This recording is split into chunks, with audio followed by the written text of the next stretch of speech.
ഈ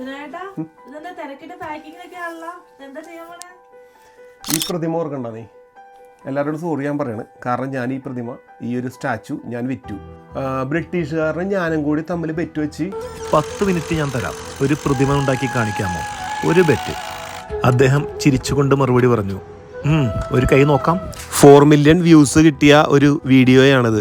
ഈ ഒരു സ്റ്റാച്ചു ആണ് ഞാൻ വിറ്റത്. ഇത്ര പൗണ്ടിന് ബെറ്റ് വെച്ചിട്ട് 10 മിനിറ്റ് കൊണ്ട് ഒരു പ്രതിമ ഉണ്ടാക്കാൻ പറ്റുമോ എന്ന് ഞാൻ ചോദിച്ചു. അങ്ങനെ പുള്ളി ഉണ്ടാക്കിയ പ്രതിമയാണ് വിത്തിൻ 10 മിനിറ്റ് കൊണ്ട്.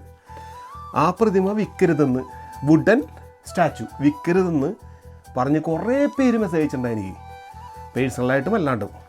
ഞാൻ 2 ദിവസം മുന്നേ ഇബേയിലിട്ടു. എനിക്ക് ഇന്ന് ഒരാൾ ബൈ ചെയ്തതിൻ്റെ റെസിപ്റ്റ് കിട്ടി. ഞാനത് കൊടുത്തു.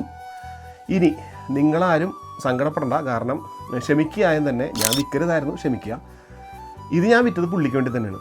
ഞാനിത് കൊണ്ട് ഞാനൊരു ചെയിൻസോ മേടിച്ചിട്ട് പുള്ളിക്ക് തന്നെ കൊടുക്കാൻ പോകണം ഗിഫ്റ്റായിട്ട്. പുള്ളിയുടെ വരുമാന മാർഗം വുഡ് കാർവിങ്ങും പുള്ളിക്ക് ആവശ്യമുള്ളത് ചെയിൻസോയും.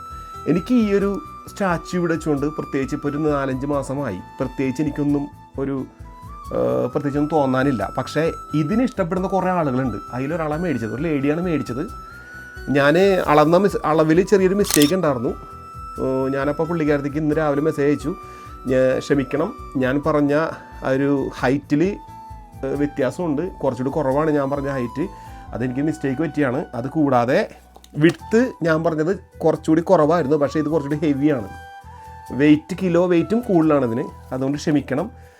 എന്താ ചെയ്യേണ്ട, അയക്കണോ വേണ്ടതെന്ന് ഞാൻ കൺഫേം ചെയ്ത പുള്ളിക്കാരൻ പറഞ്ഞ് സാരമില്ല, എനിക്ക് ഇഷ്ടപ്പെട്ടു, അയച്ചേക്ക്, എനിക്ക് ഇത് ഇഷ്ടമായി, എത്രയും പെട്ടെന്ന് അയച്ചോ, വിഷയമില്ല എന്ന് പറഞ്ഞു. അപ്പം അങ്ങനെയാണെങ്കിൽ ഞാനിത് അയച്ചു കൊടുത്തിട്ട് ആ കിട്ടുന്ന പൈസ ഞാനിത് ഓൺലൈനിൽ ഇട്ട വില എന്ന് പറയുന്നത് 60 പൗണ്ട് മാത്രമേ ഉള്ളൂ ഇട്ടിട്ട്, വെറും 60 പൗണ്ട് മാത്രം. എനിക്ക് പുള്ളിക്കാരത് 50 പൗണ്ട് ഓഫർ ചെയ്തു. ഞാൻ ഓഫർ അക്സെപ്റ്റ് ചെയ്തു. അങ്ങനെ സെയിലായി.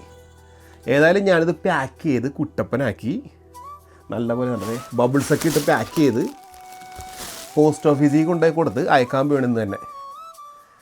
കണ്ടോട്ടാ കാര്യങ്ങളൊക്കെ നല്ല അടിപൊളിയായിട്ട് പാക്ക് ചെയ്യണം.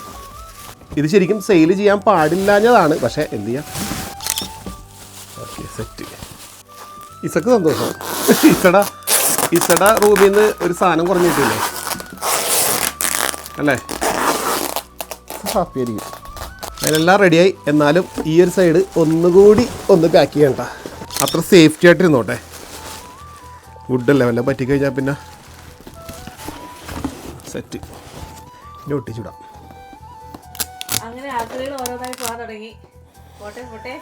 നിനക്ക് മാത്രമുള്ള ആക്രി, നിനക്ക് ഞാനും ആക്രിയാവും ഇടക്കൊക്കെ, പറഞ്ഞിട്ട് കാര്യമില്ല.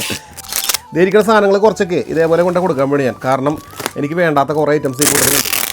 അങ്ങനെ നമ്മുടെ പാക്കിങ് കഴിഞ്ഞിട്ടാ ഇനി പോസ്റ്റ് ഓഫീസിൽ കൊണ്ടുപോയ സാധനം അയക്കാൻ വേണ്ട.